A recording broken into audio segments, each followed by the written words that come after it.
हरिओम नमस्कार। आज हम बात करते हैं इच्छा के बारे में।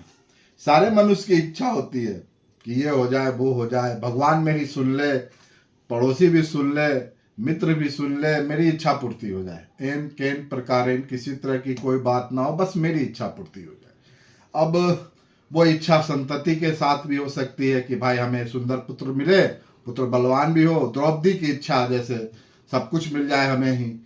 कभी कभी इसलिए एकादश भाव का स्वामी कभी कभी माना ही गया बाधक है, क्योंकि बहुत ज्यादा अति इच्छा ना नुकसानकारी भी होता है।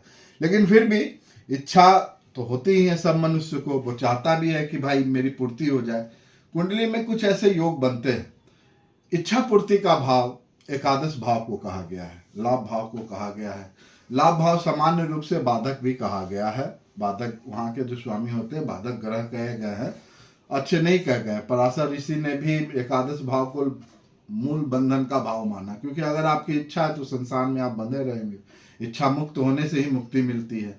अगर आपके कुंडली में एकादश भाव से बनने वाला योग है, अर्थात सुपरिजात योग की हम बात कर रहे हैं, अगर एकादश भाव का स्वामी शुभ हो जाए, शुभ एकादश भाव में बैठा ग्रह शुभ हो और शुभ ग्रह से दृष्टि हो, गुरु की भाग्य दृष्टि, नौमी दृष्टि है इस भाव पे, ये शुभ ग्रह है, तो सुपरिजात नाम का योग बनता है।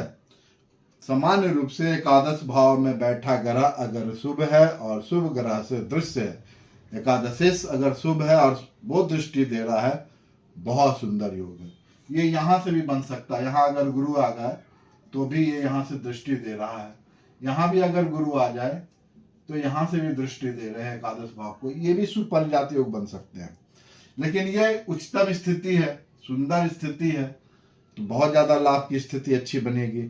आदमी इस योग में जन्मा व्यक्ति, अर्थात सुपरिजात योग में जन्मा व्यक्ति पारिजात कल्प वृक्ष की तरह होता है, जिसके समीप इच्छाएं खुद पहुंच जाती है। वो इच्छा करता पूर्ति हो जाती। उसके साथ रहने वाले लोगों की भी इच्छा वो पूर्ति कर देता है। धन धान से पूर्ण रहता है, आयुष्मान रहता है, धनवान रहता है। बहुत सुंदर योग है। अगर आप अपने कुंडली में ऐसी स्थिति देख रहे हैं या अपने बच्चों की कुंडली में ऐसी स्थिति देख रहे हैं, तो मान के चले विद्यावान, धनवान, आयुष्मान सारे योग उसको मिल सकते हैं। बहुत बहुत सुंदर योग है ये एकादश भाव से बनने वाला सुपरिजात योग। आप भी अपनी कुंडली में देखें। बहुत बहुत धन्यवाद।